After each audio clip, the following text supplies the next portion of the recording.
Assalamualaikum warahmatullahi wabarakatuh. Di sini saya dan rekan saya akan mempresentasikan panel report praktikum perancangan bisnis dan fasilitas industri. Ini, next.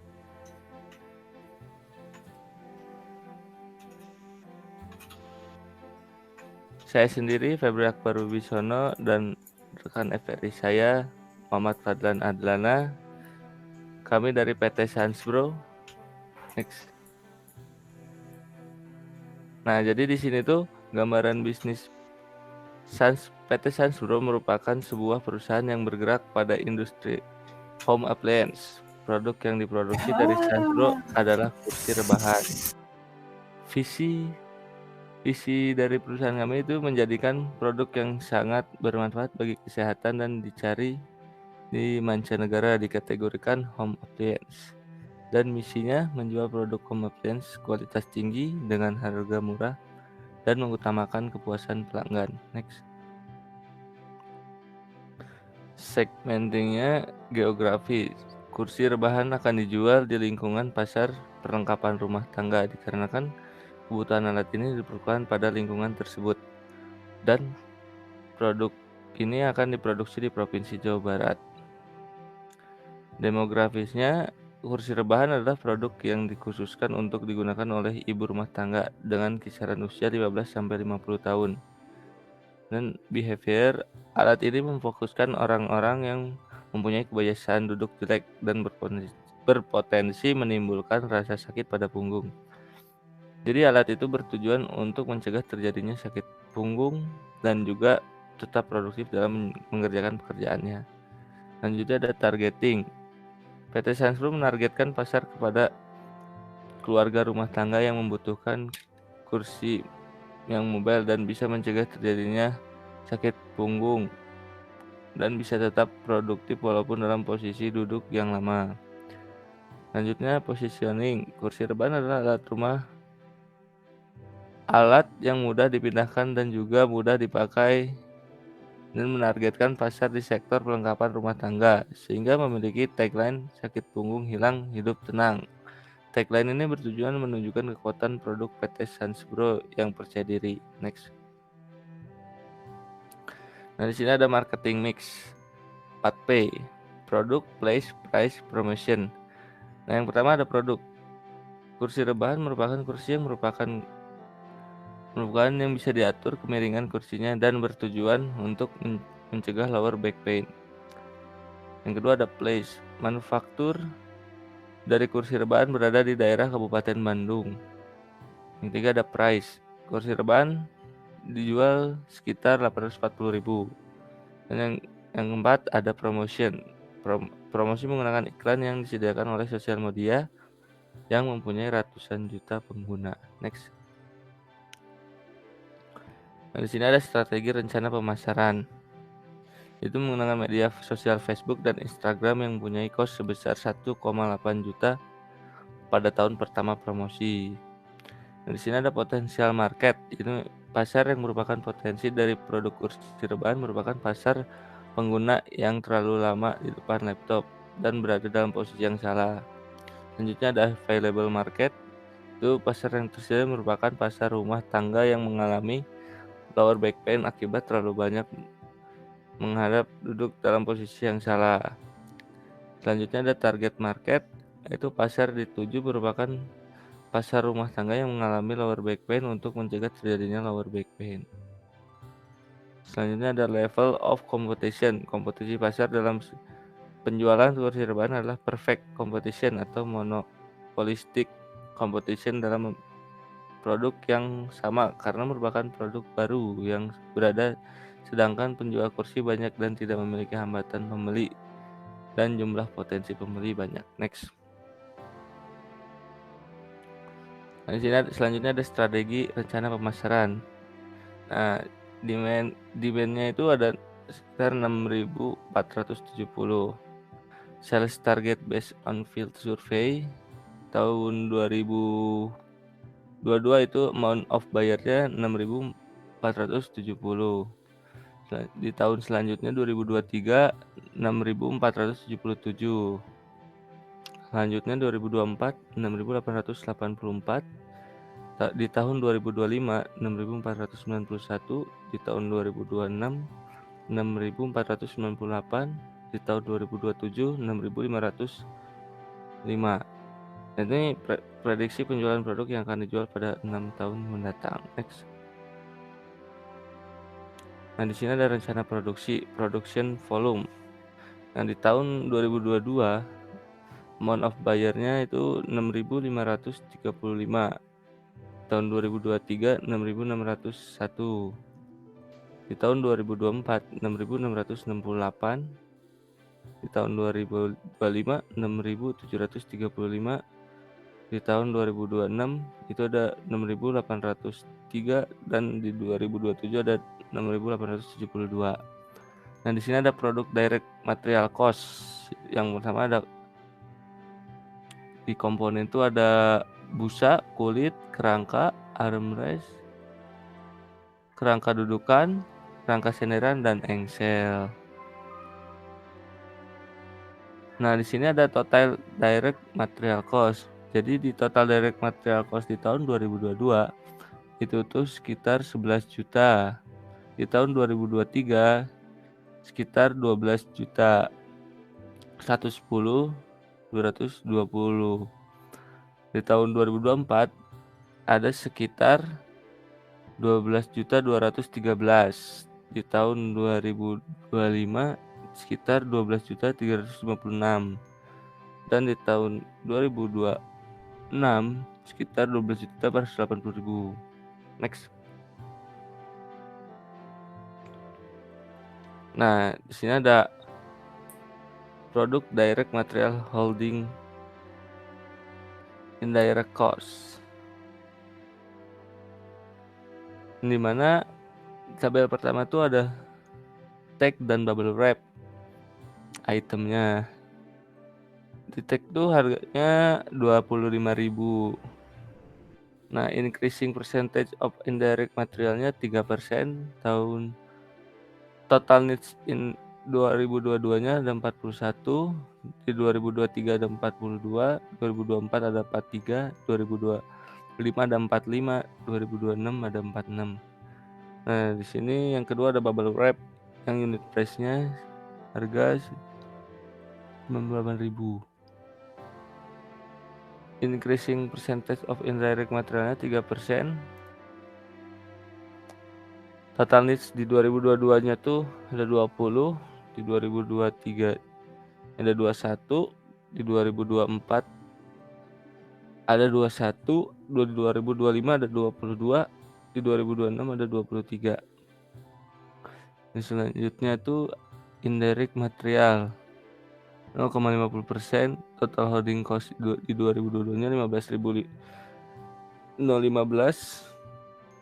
Tahun 2023-nya 15.465, 2024-nya 15.929, 2025-nya 16.407, 2026-nya 16.900. Nah, jadi total indirect material cost pada tahun 2022 itu ada 3.018.015. Di tahun 2023 itu di sekitar 3.108.555. Di tahun 2024 itu total sekitar 3.201.812. Tahun 2025 3.297.866. Di tahun 2026 total indirect material cost sekitar 3.396.802. Next.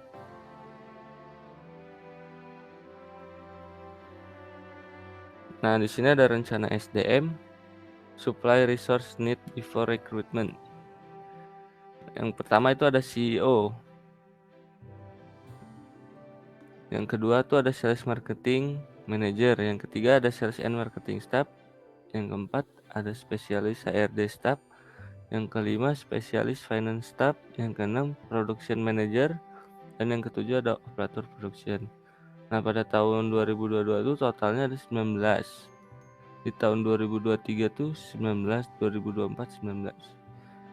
Selanjutnya ada forecasting supply resource need after recruitment. Yang pertama ada CEO, yang kedua ada sales and marketing manager, yang ketiga sales marketing supervisor, yang keempat ada sales and marketing staff, yang kelima ada HRD manager, yang keenam ada HRD staff, yang ketujuh ada finance head, yang ke-8 ada finance staff, yang ke-9 ada production manager, yang ke-10 ada production line head, dan yang ke-11 ada operation production.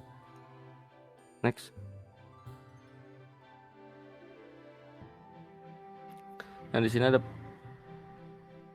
ada production and operational cost. Funds requirement. Yang pertama ada fixed investment dengan amount 187.277.600. Yang kedua ada working capital yang amountnya sekitar 3,467,008,357. Yang selanjutnya ada initiation shift cost yang dimana amountnya itu sekitar 2,730. Yang selanjutnya ada trademark cost yang amountnya sekitar 600.000.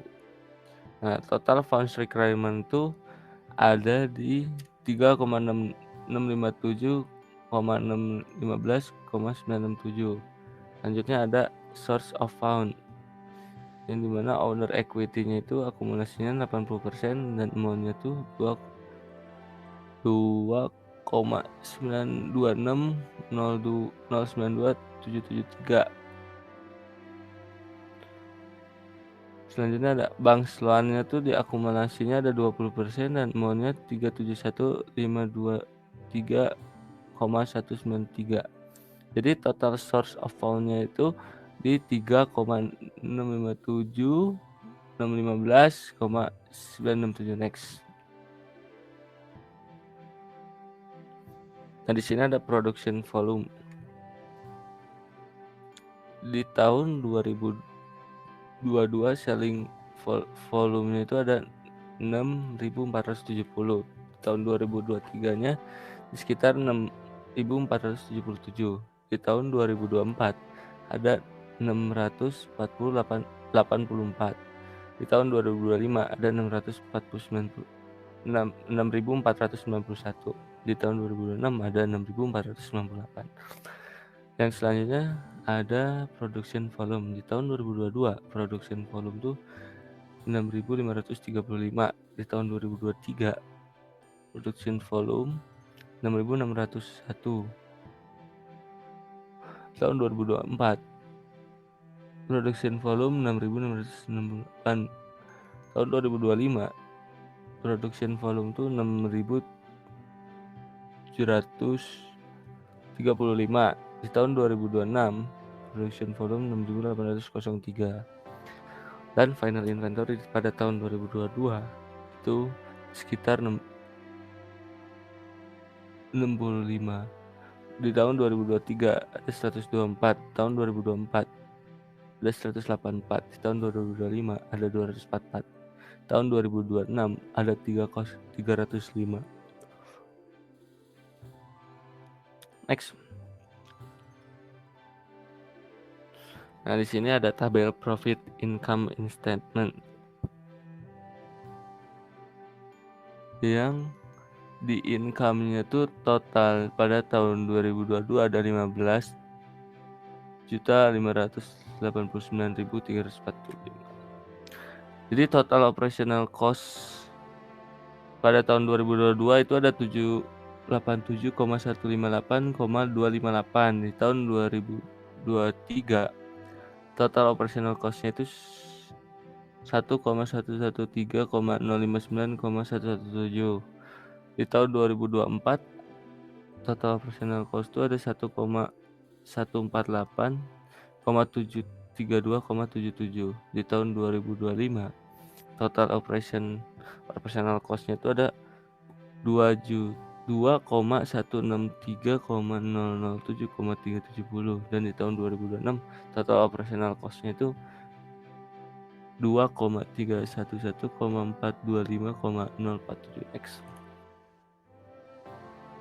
Nah, di sana proyeksi keuangan, itu earning before interest and tax atau EBIT. It di tahun pertama tuh ada bertotal 1,837,103,330. Di tahun selanjutnya EBIT-nya itu di sekitar 1,918 koma 211,661. Di tahun selanjutnya ada EBIT-nya itu ada 1,904,244,138. Di tahun selanjutnya 2,252,66,651. Di tahun selanjutnya 2,251,865,871. Jadi si earning after interest and tax itu total di tahun pertama itu ada di 1,780,447,473. Di tahun selanjutnya ada 1,868,344,235. Di tahun selanjutnya ada 1,862,564,574. Di tahun selanjutnya 2,216,026,213. Dan di tahun terakhir earning after interest and tax-nya itu 2,224,260,009. Next. Nah, di sini ada cash flow, di mana net cash flow di tahun 2021 di sekitar 3,467,008,367. Di tahun 2022 1,534,637,08. Selanjutnya ada balance sheet.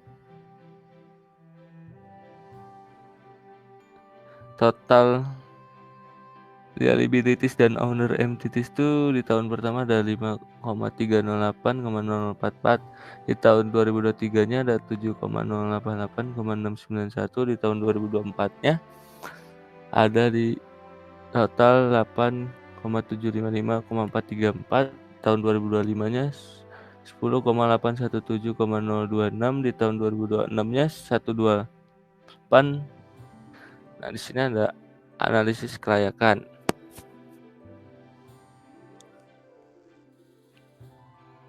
Next. Nah, di sini ada analisis kelayakan BCR yang didapatkan angka 1,16. Next.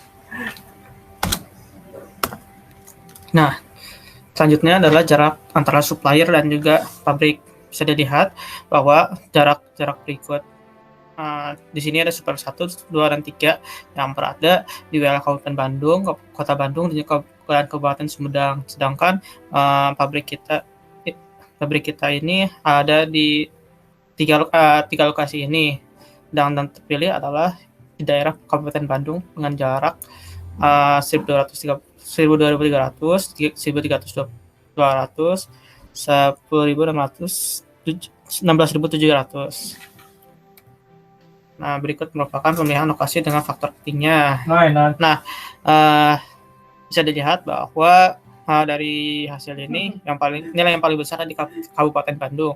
Maka dari itu yang dipilih adalah alternatif 1, yaitu Kabupaten Bandung. Nah, selain ini ada routing sheet. Nah, routing sheet ini merupakan bagaimana proses operasi pabrik kita akan nanti berproduksi, yang dimana akan bekerja selama 8 jam per hari, dan juga dimana terdapat 5 hari dalam 1 minggunya. Selain itu, working days dalam 1 harinya itu terdapat 240 hari yang ingin memenuhi 600-470 demand. Nah, di sini merupakan jumlah yang terpilihnya dan jumlah waktu pengantaran dan jumlah frekuensi pengantarannya. Bisa dilihat bahwa di rek WBU busa itu merupakan receiving dari busa kulit, kerangka armrest, dudukan, dan juga kerangka senderan. Selain itu ada juga receiving GBBU yang selalu dan juga box, dan dimana kita mempersiapkan sebanyak 41 unit untuk bisa memenuhi kebutuhan produksi. Selain itu, frekuensi yang dipilihnya juga adalah satu, yang dimana si jumlah MHI terpilihnya itu adalah sebesar 11, yang dimana 11 ini bisa dan harus yang 11 ini bisa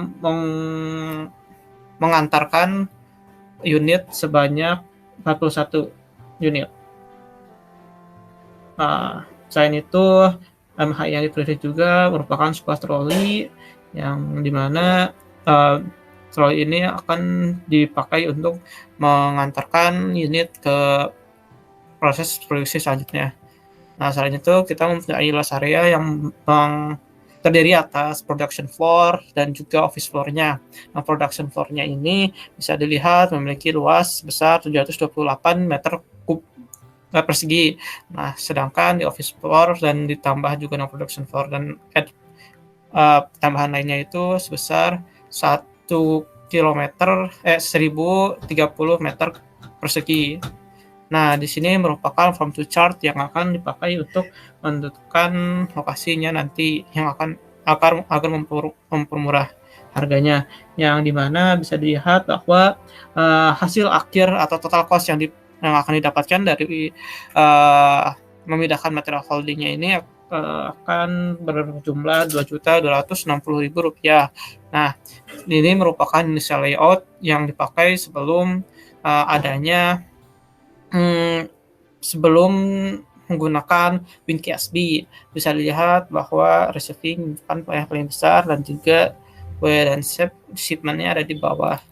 Nah, ini merupakan final layout yang telah dibuat menggunakan SketchUp, yang dimana bisa dilihat production floor memiliki wilayah yang paling besar dan juga office floor-nya terdiri atas kantor, kantin, musola, dan lain-lainnya. Dan sedangkan di production floor ini bisa dilihat bahwa terdapat production floor ini menyerupai gambar dari si final layout yang telah didapatkan dari WinKSB. Nah, mungkin begitu saja dari kelompok kami F132. Kurang lebihnya mohon maaf. Assalamualaikum warahmatullahi wabarakatuh.